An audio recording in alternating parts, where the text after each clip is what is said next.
Welcome to స్వతంత్ర. నేను విజయ్. ముందుగా హెడ్లైన్స్ చూద్దాం. కొనసాగుతున్న తొలి విడత లోక్సభ ఎన్నికల పోలింగ్. ఓటు వేస్తున్న పలువురు ప్రముఖులు.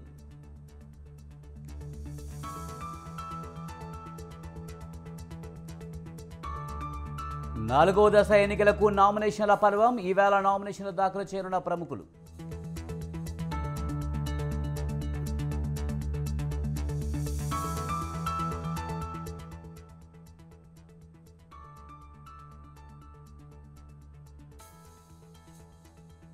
సికింద్రాబాద్ పార్లమెంట్ అభ్యర్థిగా కిషన్ రెడ్డి నామినేషన్.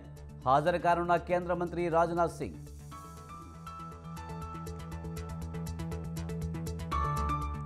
కాసేపట్లో ఎస్టీ రాజాపురం నుంచి బస్సు యాత్ర ప్రారంభం. అచ్చంపేట జంక్షన్ వద్ద జగన్ బహిరంగ సభ.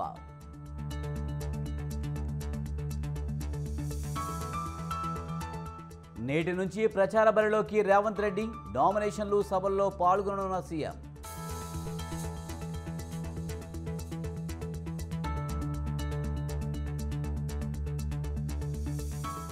అలంపూర్ నుంచి కేసీఆర్ బస్సు యాత్రకు సన్నాహాలు.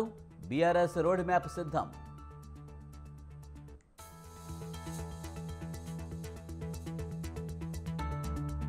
తెలుగు రాష్ట్రాల్లో ప్రచారానికి ప్రధాని మోదీ. ఏపీలో 4 చోట్ల బహిరంగ సభలు.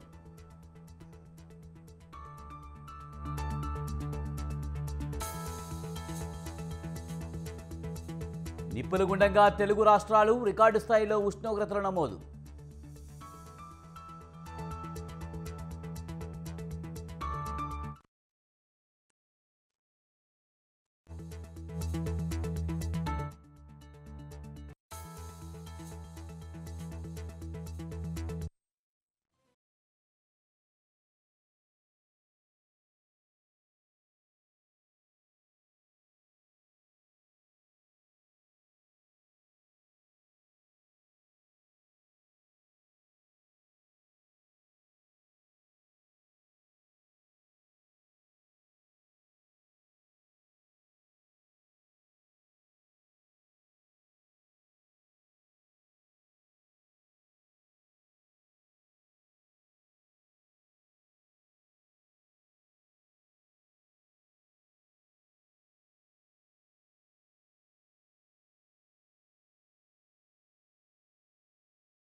దేశవ్యాప్తంగా ఈరోజు 16.63 కోట్ల మంది ఓటర్లు తమ అభ్యర్థుల భవితవ్యాన్ని తేల్చనున్నారు. వీరిలో 35.67 లక్షల మంది తొలిసారి ఓటర్లు ఉండగా 20-29 ఏళ్ల మధ్య వయసు గలవారు 3.51 కోట్లు ఉన్నారు.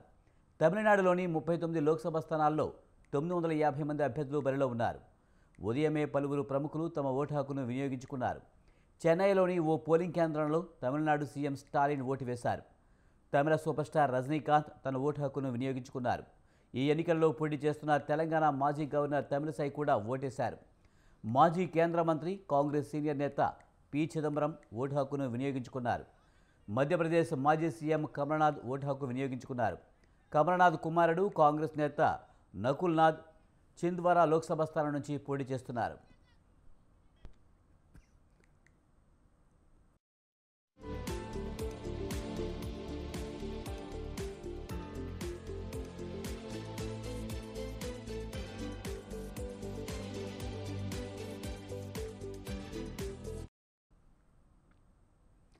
మూడోసారి అధికారంలోకి రావాలని ఎన్డీఏ, ఆ కూటమిని ఎలాగైనా గద్దెదించాలని విపక్ష ఇండియా కూటమి గట్టి ప్రయత్నాలు చేయడంతో ఈ సమరం అన్ని వర్గాల్లో ఆసక్తి రేకెత్తిస్తోంది.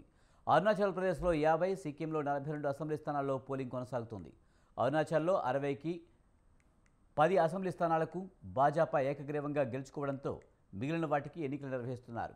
ఉత్తరాఖండ్లో 5, రాజస్థాన్లో 12, మేఘాలయ 2, మణిపూర్ 2, పశ్చిమ బెంగాల్లో 3, మధ్యప్రదేశ్లో 6, త్రిపుర 1, అరుణాచల్ ప్రదేశ్ 2, ఉత్తరప్రదేశ్ 8, మిజోరాం 1, సిక్కిం 1, తమిళనాడు 39, అండమాన్ నికోబార్ 1, అస్సాం 5, నాగాలాండ్ 1, బీహార్ 4, మహారాష్ట్ర 5 లోక్సభ స్థానాలకు ఓటింగ్ జరుగుతుంది.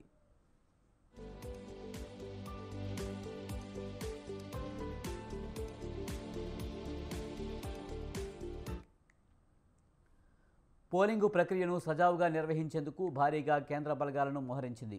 అన్ని పోలింగ్ కేంద్రాలకు మైక్రో అబ్జర్వర్లను నియమించారు. ఎలాంటి అవాంఛనీయ ఘటనలు జరిగినా ఎదుర్కొనేందుకు యంత్రాంగాన్ని సిద్ధంగా ఉంచారు.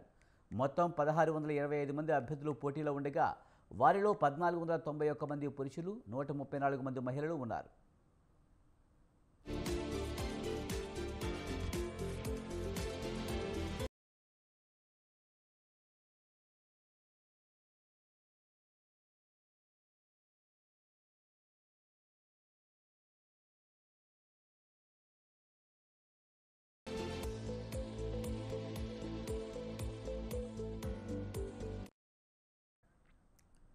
మొదటి విడత ఎన్నికల బరిలో పలువురు ప్రముఖులు ఉన్నారు. కేంద్ర రవాణా శాఖ మంత్రి నితిన్ గడ్కరీ మహారాష్ట్రలోని నాగపూర్ నుంచి బరిలో ఉన్నారు. తెలంగాణ మాజీ గవర్నర్ తమిళసై తమిళనాడులోని చెన్నై సౌత్ నుంచి బీజేపీ అభ్యర్థిగా, కేంద్ర మాజీ మంత్రి పి చిదంబరం కుమారుడు కార్తీ చిదంబరం తన తండ్రి 7 సార్లు నెగ్గిన శివగంగా లోక్సభలో పోటీ చేస్తున్నారు. బీజేపీ తమిళనాడు అధ్యక్షుడైన కె అన్నమలై కోయంబత్తూరు నుంచి, డిఎంకే ఎంపీ దయానిధి మారన్ చెన్నై సెంట్రల్ నుంచి, మధ్యప్రదేశ్ మాజీ ముఖ్యమంత్రి కమల్నాథ్ కుమారుడు నకుల్నాథ్ తిరిగి చింద్వాడా నుంచి కాంగ్రెస్ తరపున, పశ్చిమ ఉత్తరప్రదేశ్లోని సహారన్పూర్ నుంచి ఇమ్రాన్ మసూద్ పోటీలో ఉన్నారు. బీహార్ మాజీ ముఖ్యమంత్రి జితన్ రామ్ మాంఝీ ఎన్డీఏ కూటమి అభ్యర్థిగా బీహార్లోని గయా స్థానం నుంచి పోటీ చేస్తున్నారు.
ఇదే అంశానికి సంబంధించి మరింత సమాచారాన్ని మా ప్రతినిధి సుధాకర్ అందిస్తారు. సుధాకర్, జనజాతర సభకు సంబంధించి పూర్తి సమాచారం ఏంటి?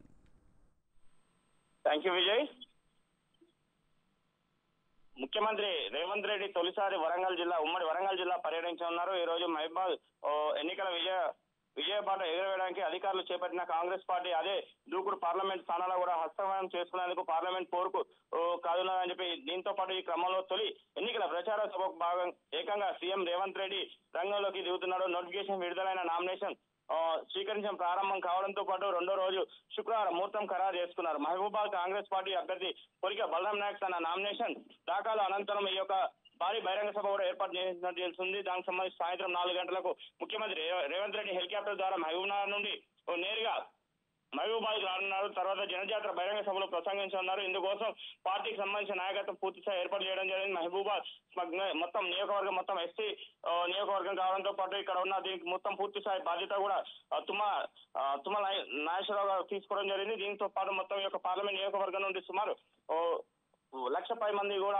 ఆధార్ కార్డు అన్నట్టు ఈ యొక్క తెలియడం జరుగుతుంది. గతంలో చూసే పార్లమెంట్ సెంటిమెంట్ గా కూడా చెప్పుకోవచ్చు. ఎందుకంటే 2009లో గెలిచిన కొరిక బలరాం నాయక్ అప్పటి యూపీఏ గవర్నమెంట్ లో కూడా అతను కేంద్ర న్యాయ శాఖ మంత్రిగా సహాయ మంత్రిగా కూడా చేయడం జరిగింది. తర్వాత తెలంగాణ ఉద్యమం పార్టీలో కూడా అతను పాల్గొనడం జరిగింది. తర్వాత 2 సార్లు పోటీ చేసిన తర్వాత కూడా అతను ఓడిపోయారు. దీంతో పాటు రేవంత్ రెడ్డి మరి అతనితో సన్నిహితంగా ఉండడంతో పాటు అతని పైన విశ్వాసం వచ్చి అతనికి ఒక టికెట్ కూడా ఇవ్వడం జరిగింది. ఈ యొక్క స్థానం నుంచి కొరిక బలరాం నాయక్ కూడా గెలుస్తారనే ఆశావాదంతో పాటు ఉండడం జరిగింది. ఇదే కాకుండా మొత్తం మీద చూసి ఈ యొక్క ఏర్పాటు కూడా భారీగా ఏర్పాటు కూడా చేయడం జరుగుతుంది. స్థానికంగా ఉన్న ఎస్పీ పర్యవేక్షణలో మొత్తం సుమారు 1000 మంది పోలీసులు పాల్గొని ఉన్నారు. దీనికి సంబంధించి పూర్తి స్థాయిగా దేయకన్నులతో పాటు ఇవ్వడం జరుగుతుంది. ఎందుకంటే మొన్న జరిగిన ఎన్కౌంటర్ సంబంధించి దీనిపైన కూడా ప్రభావం చూపే అవకాశం కూడా ఉంటుందన్న ఉద్దేశంతో పాటు మొత్తం కూడా పెద్ద ఎత్తున పోలీసు బలగాలు కూడా మోహరించడం జరిగింది. ఈ యొక్క నియోజకవర్గానికి సంబంధించి మహబూబాద్ జిల్లాలోని విస్తీర్ణంగా పర్యటించిన రాష్ట్ర వ్యవసాయ శాఖ మంత్రి మానుకోట పార్లమెంట్ ఎన్నికల ఇన్ఛార్జిగా ఉన్న తుమ్మల నాగేశ్వరరావు కూడా సభ ఏర్పాట్లను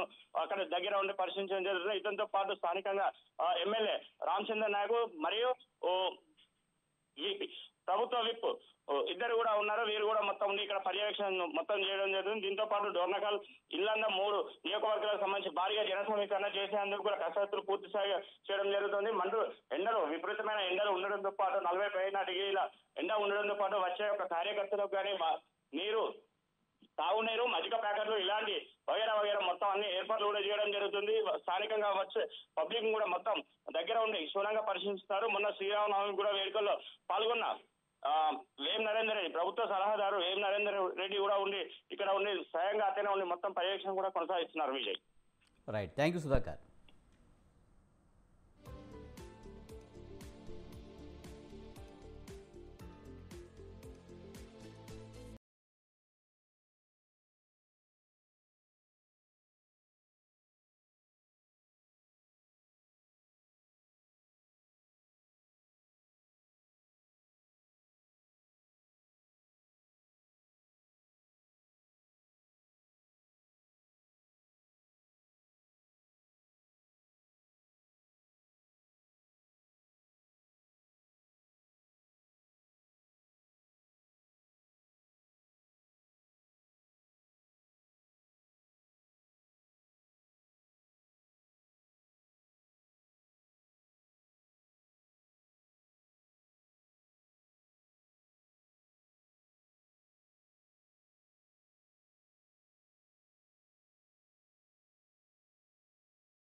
ఇరవై 21న భీమవరం, నర్సాపురం, 22న తాడేబెలుగూడెం, ఉంగుటూరు ప్రచార సభల్లో పాల్గొంటారు. 23న పిఠాపురంలో ఎమ్మెల్యే అభ్యర్థిగా పవన్ కళ్యాణ్ నామినేషన్ వేస్తారు. అనంతరం ఉప్పాడ బహిరంగ సభలో పాల్గొంటారు. 24న రాజంపేట రైల్వే కూడలిలో టీడీపీ అధినేత చంద్రబాబుతో కలిసి ప్రచారం చేస్తారు. 26న రాజోలు, రామచంద్రాపురం, 27న పెద్దాపురం, కాకినాడ గ్రామీణం, 28న జగ్గంపేట, ప్రతిపడలో ప్రచారం చేస్తారు. 29న తిరుపతి, 30న పోలవరం నియోజకవర్గాల్లో జనసేన అభ్యర్థుల తరపున ప్రచార సభలు నిర్వహిస్తారు. ఏప్రిల్ 1న యలమంచిలి, పెందుర్తి, 2న విశాఖ దక్షిణం స్థానాల్లో పర్యటిస్తారు. 3న నెల్లిమర్ల, పాలకోడ, 4న తుని, పిఠాపురం, 5న గుడివాడ, పామర్రు, 6న రేపల్లె, అవనిగడ్డ, 7న గన్నవరం, పెనమలూరు ప్రచార సభల్లో ప్రసంగిస్తారు. 10న పిఠాపురంలో మరోసారి రోడ్ షోలో పాల్గొని అనంతరం సభలో ప్రసంగిస్తారు. ప్రచారం చివరి రోజైన 11న కాకినాడ గ్రామీణంలో రోడ్ షో నిర్వహిస్తారు పవన్ కళ్యాణ్.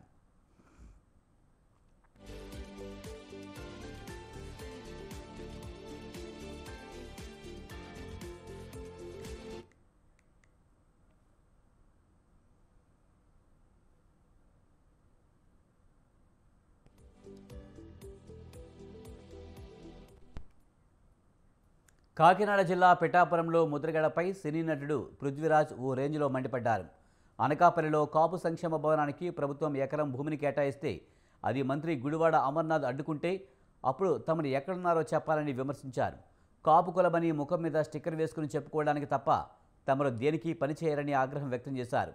పిఠాపురంలో పవన్ పోటీ చేయడంతో పిఠాపురం కాస్త పవన్ పురంగా మారిపోయిందన్నారు. మే 13న గ్లాస్ గుర్తుకు ఓటేసి వైసీపీకి, పిఠాపురం జనసేన అంటే ఏంటో చూపించాలని ప్రజలకు పృథ్వీరాజ్ పిలుపునిచ్చారు.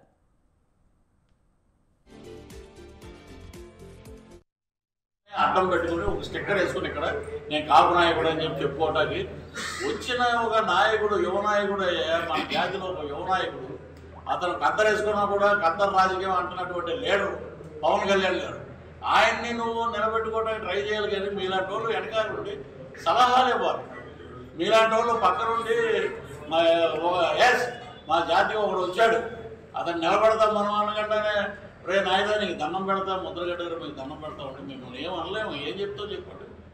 మీరు మాకన్నా పెద్దవాళ్ళు ఏమో నాకు తెలియదు కానీ మీరు చేతులకు దండం పెడతాం ఇలాంటి పరుసు మాటలు మాట్లాడతారండి. ఇప్పుడు మల్లాది కృష్ణారావు గారనే ఉన్నారు యానం, ఇప్పుడు ఎక్స్ఎమ్మెల్యే అనుకుంటాను. వారంటే మాకు కొమరం భీం ఆసిఫాబాద్ జిల్లా కేరమేరి మండలంలో తెలంగాణ, మహారాష్ట్ర సరిహద్దు గ్రామాలకు ఓ ప్రత్యేకత ఉంది. ఇక్కడ రెండు రాష్ట్రాల సాంప్రదాయాలు, సంస్కృతి, భాష, యాసతో పాటు ఇరు ప్రభుత్వాలు సంక్షేమ పథకాలు అమలవుతున్నాయి. రెండు రాష్ట్రాల ఎన్నికల్లోనూ వారు ఓటేస్తున్నారు. ఈ సరిహద్దు సమస్య 35 ఏళ్లుగా కొనసాగుతుంది. ఈ గ్రామాల సమస్య సుప్రీంకోర్టు పరిధిలో ఉంది.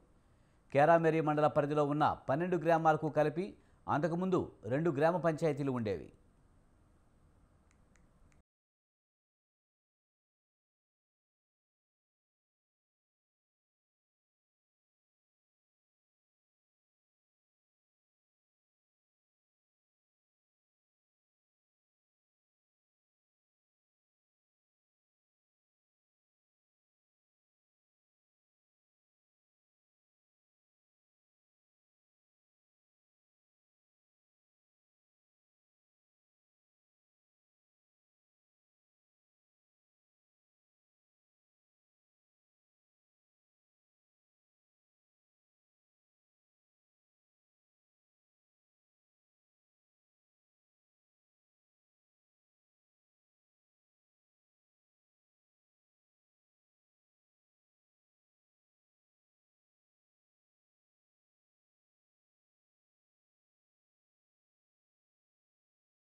ప్రస్తుతం మహారాష్ట్ర అసెంబ్లీ ఎన్నికల నేపథ్యంలో వివాదాస్పద సరిహద్దు గ్రామాల్లో ఎన్నికల నిర్వహణకు మహారాష్ట్ర ఎన్నికల అధికారులు అన్ని ఏర్పాట్లు పూర్తి చేశారు. ఈ క్రమంలో నేడు జరగబోయే ఎన్నికలకు పోలింగ్ సిబ్బంది, ఈవీఎంలు వీవీప్యాడ్లతో పోలింగ్ బూత్లకు చేరుకున్నారు. పోలింగ్ నిర్వహణకు ఎలాంటి అవాంఛనీయ సంఘటనలు జరగకుండా మహారాష్ట్ర పోలీసులు పకడ్బందీగా బందోబస్తు ఏర్పాటు చేసింది. सीपेज लाइन होना, हमारे खेती का डेवलपमेंट होना, हमारी तरफ देखना, एजुकेशन के लिए यहाँ पे 10 क्लास तक हायर स्कूल होना, स्कूल नहीं है हमारे को, स्कूल को जाने के लिए बच्चे को घाट सेक्शन करके जाना पड़ता है, वो डांबर नहीं है, हमारे इधर कोई ध्यान नहीं दे रहे। 5 साल में एक ही बार आते, एक बार चले जाते, बाद में बीच में कोई भी नहीं आता हमारे पास। ये आंध्रा वाले भी नहीं आते और महाराष्ट्र वाले भी नहीं आते, दोनों भी सिर्फ वोट लेने के लिए आते, वोट देने के बाद इन्होंने हमको देखते भी नहीं है आके। ये दोनों भी हमको सीपेज लाइन होना, हमारे खेती का डेवलपमेंट होना, हमारी तरफ देखना, एजुकेशन के लिए। బీఆర్ఎస్ నేతల సమావేశంలో కేసీఆర్ కీలక వ్యాఖ్యలు చేశారా? పార్లమెంట్ ఎన్నికల తర్వాత కాంగ్రెస్ ప్రభుత్వం ఇబ్బందుల్లో పడుతుందా? కాంగ్రెస్ ఎమ్మెల్యేలు కేసీఆర్తో టచ్లో ఉన్నారా? కవిత అరెస్టుపై గులాబీ బాస్ ఏమంటున్నారు? Watch the story.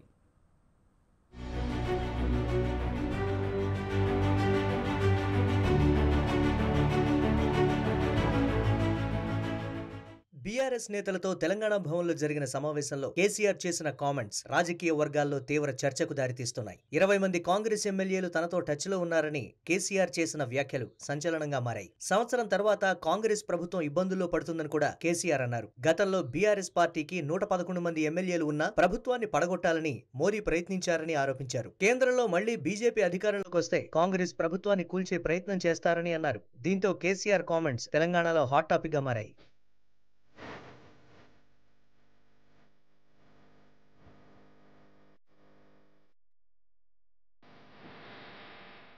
మరోవైపు తన కుమార్తె ఎమ్మెల్సీ కల్వకుంట్ల కవిత అరెస్టుపై కేసీఆర్ స్పందించారు. కవిత అరెస్టు ముమ్మాటికి అక్రమమే అన్నారు. మద్యం పాలసీ కుంభకోణంలో ఎలాంటి ఆధారాలు లేకుండానే అరెస్టు చేశారని విమర్శించారు. బిఎల్ సంతోష్ తమ ప్రభుత్వాన్ని కూల్చే ప్రయత్నం చేశారని ఆరోపించారు. దీంతో తాము బిఎల్ సంతోష్ పై కేసు నమోదు చేసి నోటీసులు పంపించామన్నారు. అందుకే కవితను మద్యం కేసులో కుట్రపూరితంగా ఇరికించారని ఆగ్రహం వ్యక్తం చేశారు.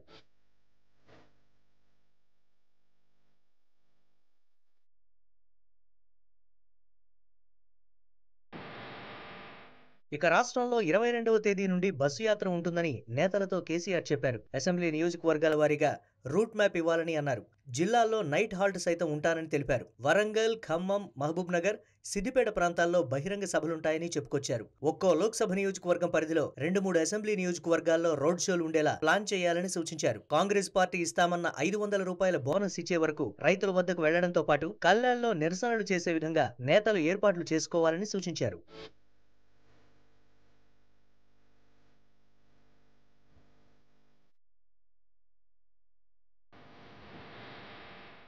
మొత్తానికి అసెంబ్లీ ఎన్నికల్లో ఓటమి తర్వాత కేసీఆర్ నిర్వహించిన తొలి సమావేశం నేతల్లో కాన్ఫిడెన్స్ నింపే విధంగా జరిగిందని విశ్లేషకులు అంచనా వేస్తున్నారు. మరి బస్సు యాత్ర ద్వారా ప్రచారం నిర్వహించనున్న కేసీఆర్ పార్లమెంట్ ఎన్నికల్లో గులాబీ పార్టీని ఏ విధంగా ముందుకు నడుపుతారో చూడాలి.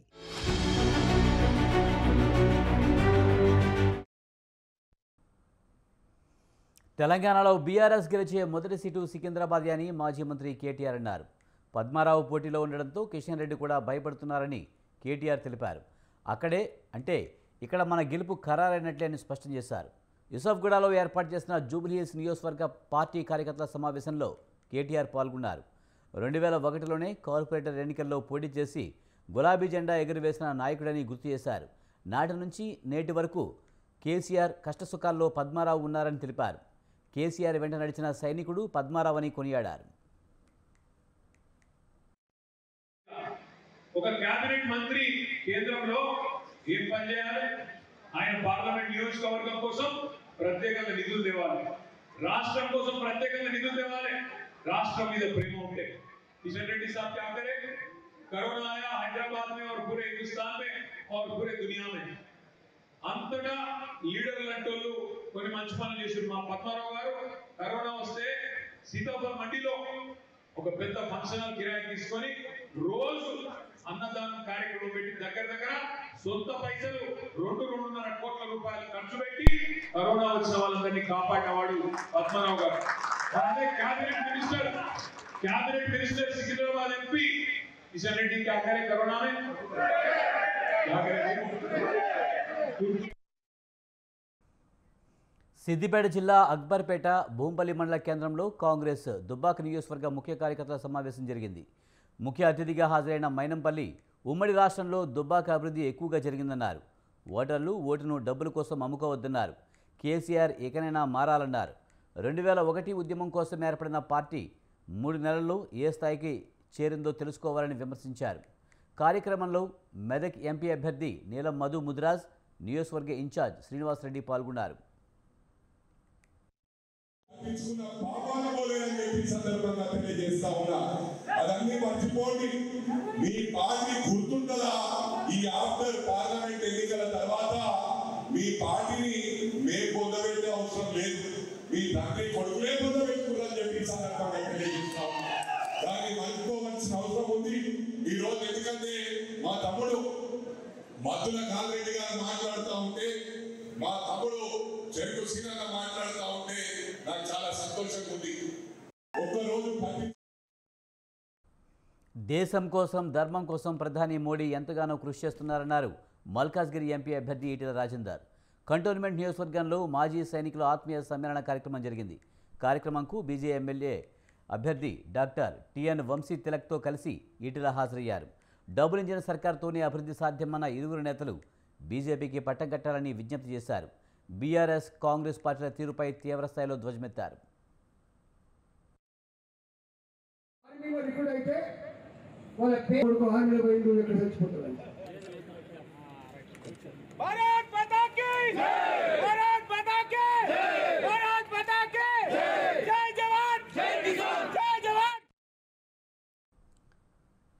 ఉమ్మడి శ్రీకాకుళం జిల్లా రాజంలో విషాదకర ఘటన జరిగింది. వైసీపీ ఎమ్మెల్యే అభ్యర్థి తాలే రాజేష్ ఎన్నికల ప్రచార రథం ఢీకొని భరద్వాజ్ అనే బాలుడు మృతి చెందాడు. తీవ్రంగా గాయపడ్డ బాలుడిని పరిస్థితి విషమించడంతో రాజం ప్రభుత్వ ఆసుపత్రికి తరలించారు. చికిత్స పొందుతూ బాలుడు ప్రాణాలు కోల్పోయినట్లు ఆసుపత్రి వర్గాలు వెల్లడించాయి. వాహనదారుడి నిర్లక్ష్యం, కార్యకర్తల అత్యుత్సాహమే ప్రమాదానికి కారణమనే ఆరోపణలు వినిపిస్తున్నాయి.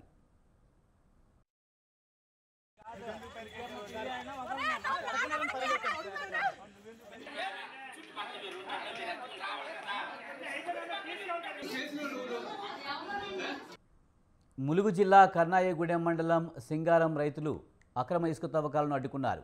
ఎటువంటి అనుమతులు లేకుండా ఇసుక తరలింపుపై ఆగ్రహించారు. క్వారీ యజమానుని నిలదీశారు.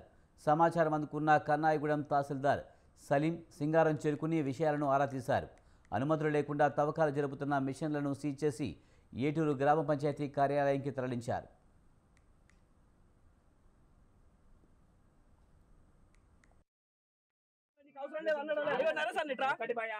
గవర్నమెంట్ అధికారులు కాంటాక్ట్లు కుమ్మక్కయి మా భూమిలో మా పర్మిషన్ లేకుండా, మా పట్టా పాస్బుక్లు సేకరించకుండా, మాకు సంబంధం లేకుండా వచ్చి మా భూమి కింద మా భూమి ఉన్న చోట ఇసుక మొత్తం డంపింగ్ చేసుకుంటా ఫోన్లు చేసి కాంట్రాక్టర్ని అడిగితే కాంట్రాక్టర్ ఏమంటాడు, మాకు ఎంఆర్ఓ పర్మిషన్ ఇచ్చిండు, అది మీ భూమి కాదు, గవర్నమెంట్ భూమి, మీకు సంబంధం లేదు, మీరు పక్కకు పోండి, మేము తీసుకుంటాం, మేము అదే పని చేసుకుంటాం అని చెప్పి దౌర్జన్యం చేసి మరి ఇక్కడ ఇసుక ర్యాంపు చేస్తాను, ఇసుక పట్టుకపోవడానికి ట్రై చేస్తాను.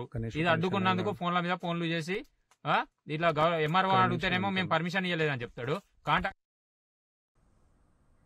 సంగారెడ్డి జిల్లా పాటి గ్రామ ఔటర్ రింగ్ రోడ్డుపై అర్ధరాత్రి రోడ్డు ప్రమాదం చోటు చేసుకుంది.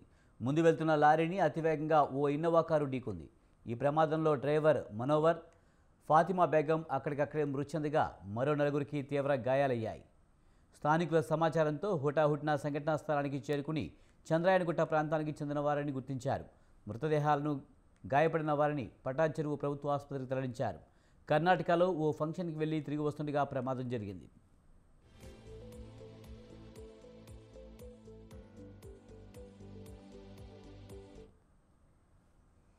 ఐపీఎల్ 2024లో ముంబై మరో విజయాన్ని తన ఖాతాలో వేసుకుంది. చండీగఢ్ వేదికగా జరిగిన ఉత్కంఠభరిత మ్యాచ్లో పంజాబ్ కింగ్స్పై 9 పరుగుల తేడాతో ఘన విజయం సాధించింది. 193 పరుగుల లక్ష్యంతో బ్యాటింగ్ ఆరంభించిన పంజాబ్ 183 పరుగులకు ఆలౌట్ అయింది. పంజాబ్ యువ బ్యాటర్ అశుతోష్ శర్మ అద్భుతంగా పోరాడినప్పటికీ విజయం ముంబైని వరించింది. ఓ దశలో పంజాబ్ జట్టు 77 పరుగులకే 6 వికెట్లు కోల్పోయింది. ఈ స్థితిలో అశుతోష్ శర్మ తన జట్టును గెలుపు ముంగిటకు తీసుకొచ్చాడు. 28 బంతుల్లో 61 పరుగులు బాదాడు. అందులో ఏకంగా 7 సిక్సర్లు ఉన్నాయి. అయితే చివరిలో అతను అవుట్ కావడంతో పంజాబ్కు ఓటమి తప్పలేదు. అంతకుముందు టాస్ ఓడి బ్యాటింగ్ చేసిన ముంబై ఇండియన్స్ నిర్ణీత 20 ఓవర్లలో 7 వికెట్ల నష్టానికి 192 పరుగులు చేసింది. ముంబై భారీ స్కోరు సాధించడంలో స్టార్ బ్యాటర్ సూర్యకుమార్ యాదవ్ కీలక పాత్ర పోషించారు. 53 బంతుల్లో 78 పరుగుల బాది టాప్ స్కోరర్గా నిలిచాడు. అతని ఇన్నింగ్స్లో 7 4లు 3 6లు ఉన్నాయి.